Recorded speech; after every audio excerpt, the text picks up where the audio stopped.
La rupture des 40 000 $ du Bitcoin a calmé quand même tout le monde. Pour autant, le marché est en train de se stabiliser depuis plusieurs jours, voire ici et là, en train d'essayer d'entamer des rebonds techniques. Oui, rien n'est perdu, mais rien n'est acquis. Et pendant ce temps-là, on va voir quand même qu'il y a des news intéressantes, certaines boîtes qui s'investissent. Ne nous endormons pas dans ce marché qui semble neutralisé. A priori, les boules et les bears se sont accordés un petit temps de répit. Et comme dit le proverbe, méfie-toi de l'eau qui dort.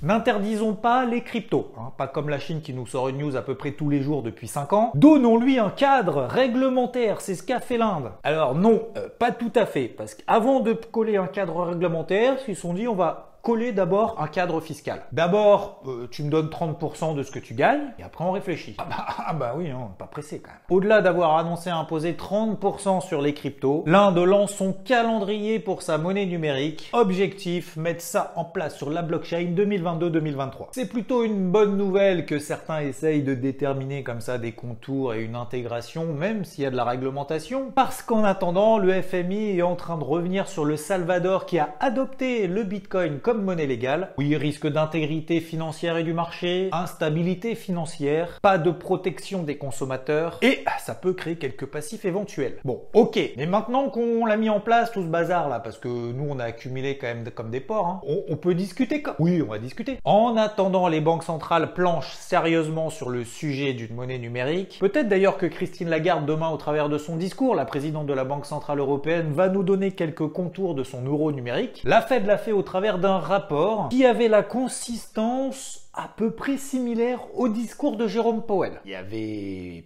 pas grand-chose. Les cryptos peuvent être une réserve de valeur et ça pourrait être utilisé dans la vie quotidienne. C'est le résumé. Je sais, c'est léger. Pour le moment, en tout cas, le stablecoin le plus répandu, c'est le Tether. 70 milliards de dollars de capitalisation. Et il est rattrapé par le USDC, USD Coin, qui vient de passer les 50 milliards de dollars. Nous allons comparer techniquement le graphique des deux. Ben oui, c'est un stablecoin, c'était pour voir si tu suivais. Il vaut $1, plus ou moins. Et comme le dit Grégory sur son fil Twitter, l'USDC a un certain succès par rapport à l'USDT, parce que le Tether, pour pouvoir le convertir, il faut que la banque Tether soit ouverte. Ce qui pose quand même quelques contraintes. Puis on n'a pas que ça à faire, il y a les courses. Oui, c'était une transition de qualité pour parler de Carrefour, qui s'intéresse un petit peu plus dans le métaverse. Au-delà du fait qu'il s'est investi déjà à bloc en créant une map sur Fortnite, puis quelques partenariats avec des streamers du jeu, elle a acheté des emplacements dans The Sandbox. En l'occurrence, l'emplacement très exactement, d'après ses coordonnées, 33 147. Pour le moment, c'est en construction. Il y a juste le panneau écrit Carrefour, d'ailleurs c'est quand même plutôt pixelisé. Et après, elle proposera des produits. Carrefour organisera des événements et du coup va commencer à toucher un petit peu à tout ce qui est NFT. Et 50 milliards de dollars d'ici 2030, c'est le revenu que pourrait représenter l'ensemble de ces mondes virtuels, selon Morgan Stanley, et uniquement dans le secteur du luxe et de la mode, ce qui devrait représenter tout de même 25% de leurs bénéfices. Alors peut-être que tu te poses la question, mais quel est le rapport du coup avec Carrefour? Effectivement, ça n'a absolument aucun rapport, puisque pour le moment sur le secteur de la distribution, on n'a pas de chiffres, mais la distribution pourrait prendre quand même une petite part du gâteau. N'oublions pas d'ailleurs que Casino avait lancé sa monnaie numérique au travers du LUG. C'est donc logiquement que l'intérêt retrouve un petit peu de vigueur autour de la crypto The Sandbox, qui essaie de se reprendre en daily, comme d'ailleurs l'ensemble du marché des cryptos, même si c'est vrai que ça fait des variations énormes en termes de pourcentage. Finalement, la tendance de fond reste toujours haussière dans ce canal ascendant en bleu, au sein d'une tendance baissière secondaire en orange.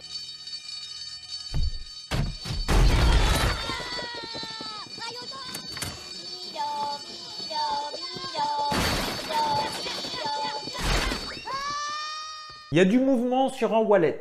26 transactions et un montant total de 3,6 milliards de dollars, à coût de 10 000 bitcoins pour certaines transactions. Et c'est tout récent. Alors pourquoi parler de ça? Parce que revenons en 2016, Bitfinex s'est fait hacker, c'est une plateforme crypto, et elle a perdu quasiment 120 000 bitcoins. Ça fait un paquet. Aujourd'hui, Bitfinex essaye toujours de les récupérer. Donc si tu es un hacker et chasseur de primes au passage, Bitfinex propose toujours 400 millions de dollars si tu les récupères. Il n'y a plus qu'à chercher. En attendant, Michael Saylor de MicroStrategy achète encore en mode DCA 25 millions de dollars de plus sur le Bitcoin, un prix moyen de 37 865 dollars, ce qui nous fait un total très exactement de 125 051 Bitcoin. En gros 5 milliards de dollars. Alors, je peux me tromper, mais j'ai l'impression qu'il y croit un peu au bazar. Le problème que MicroStrategy a avec la SEC, l'autorité des marchés financiers aux États-Unis, c'est que tu inclus tout ça dans tes comptes. Jusque-là, normal. Tu achètes des cryptos avec ta boîte,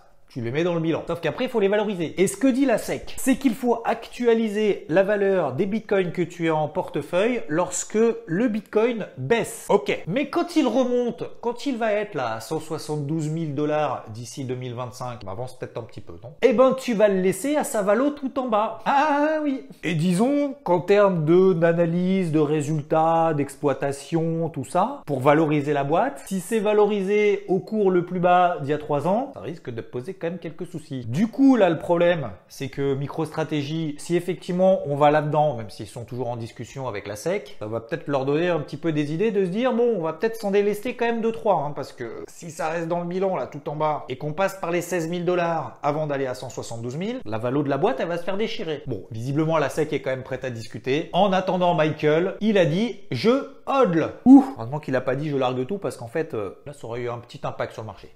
Petit. En attendant, le marché des NFT se porte bien. Volume d'échange en 2021, 23 milliards de dollars. Rien qu'au mois de janvier, 5 milliards. Et ce, au travers de OpenSea sur Ethereum et Polygon. Les NFT, c'est un certificat de propriété qui est inséré dans la blockchain. Et ça peut ressembler à un peu tout. Une image, de l'art, des skins de jeux vidéo et j'en passe. Et la concurrence se fait rude. Il y a une plateforme qui s'est lancée le 10 janvier sur l'Ethereum. Et le problème, c'est qu'il y a des petits malins qui s'amusent à manipuler les cours. C'est-à-dire qu'ils vendent à des prix virtuels. Ils ont vendu des collections entières à des prix complètement débiles en faisant des transactions fictives. Et visiblement, il y a 9,5 milliards de dollars de transactions fictives qui ont été passées. Quand même beaucoup. Sauf que du coup, ça représente quand même 87% des transactions. Donc, disons que c'est moyen. Et ça, c'est selon Dune Analytics. En attendant, ça profite à Solana, dont les transactions ont été en hausse de 90% sur 30 jours. Ça lui fait du bien et lui permet de provoquer une petite réaction technique déjà sur la moyenne mobile à 50 semaines. Elle est en rouge, même si certes en daily, ça reste toujours un petit peu délicat avec une tendance baissière et une fameuse MM20 daily ici en bleu qui fait office de résistance et de matérialisation de cette tendance baissière. D'ailleurs, globalement, le marché est en train de respirer, même si on est dans une tendance baissière daily matérialisée par des plus hauts de plus en plus bas, ça c'est pas nouveau. On a ici sur la capitalisation totale un petit range depuis maintenant quelques jours avec une baisse de volatilité qui est plutôt positive. En tout cas pour les nerfs.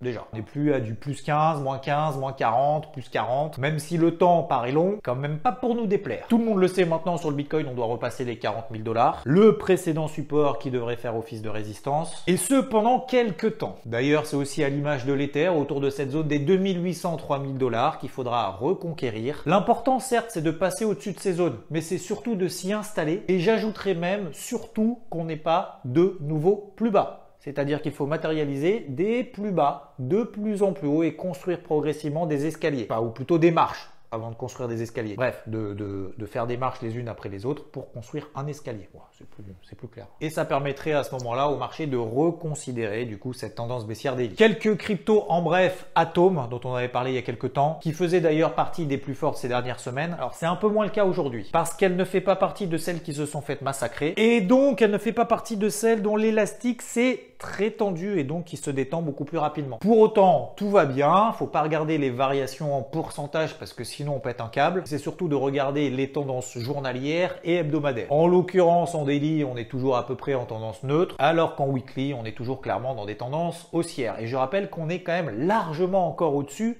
des plus bas qu'on avait réalisés cet été. Même combat d'ailleurs pour la crypto Rose, même si effectivement on est en dessous des moyennes mobiles journalières. Elle fait partie de ces cryptos les plus fortes ces dernières semaines. Je rappelle qu'elle est 500% au-dessus en termes de performance depuis les plus bas de l'été dernier. Contrairement d'ailleurs au Bitcoin où on est qu'à 25% au-dessus des plus bas de cet été. Et sur Rose en weekly, nous sommes toujours au-dessus de sa MM20. NIR, on est à peu près d'ailleurs dans la même configuration que Rose, que ce soit en daily mais également en weekly. Et à l'inverse, celles qui se sont faites massacrer ces derniers jours en profitent plus que celles qui étaient les plus fortes. Exemple Neo, elle est à 70% en dessous des plus hauts de cet été. C'est peut-être d'ailleurs aujourd'hui une forte, une plus punchy, une de celles qui rebondit le plus. Mais ce qu'il faut voir aussi, c'est dans la durée. On peut pas tirer de conclusion comme ça sur 3 jours, sur une semaine. C'est le même cas par exemple sur le Bitcoin Cash. Alors, lui, il a encore plus de mal, qui rebondit quasiment pas. Par exemple, on est 30% en dessous des plus bas de cet été. Donc, comparer les variations par rapport au record historique qu'on a fait, ok, mais il faut prendre aussi un petit peu de recul avec les niveaux qu'on était en train de travailler l'été dernier, ou même début 2021. Mon avis, c'est que dans ces moments, faut pas s'impatienter, même si c'est vrai que les fortes ne profitent pas forcément du rebond technique qu'on a eu ces derniers jours, comparé à celles qui se sont fait massacrer. Parce que probablement, les investisseurs sortent un peu de cash de celles qui ont bien tenu pour pouvoir essayer de travailler des rebonds techniques sur celles qui sont un peu plus punchy à court terme. Une sorte de réallocation temporaire. Alors c'est vrai que dans la période actuelle, si on n'est pas trop actif, c'est pas une période exceptionnelle. On est vraiment dans une situation de neutralisation. C'est déjà d'ailleurs une première étape avant de voir un petit peu plus loin. Et avant de parler de franchissement de résistance, d'invalidation de tendance baissière daily, de plus bas de plus en plus haut. Et si on est beaucoup plus actif derrière les écrans et disponible la nuit et le week-end, il y a quelques rebonds à essayer d'attraper ici et là. Au-delà d'essayer ou de faire de la performance à court terme, ça permet d'éviter surtout de se laisser endormir par ce marché et de garder cet esprit de combativité. En tout cas, ce qui est certain, c'est que 2022, ça s'annonçait difficile et disons que le mois de janvier nous a pas déçus. N'oublions pas que 45% de baisse du Bitcoin par rapport au dernier plus haut. Comme tu le vois ici, c'est pas la première fois que ça arrive. C'est pas la pire parce qu'on a quand même connu certaines fois où ça a été divisé par 10. Hein. Ah bah, moins 85, moins 90%. Ça sent quand même le moisi. Et puis finalement derrière, bim, 12 000%. Donc c'est comme ça, c'est la vie du marché. Heureusement et malheureusement, faut s'adapter le plus possible. En tout cas, courage à tous dans cette période-là. On va rien lâcher. Merci pour vos pouces de qualité et à très vite. Ciao!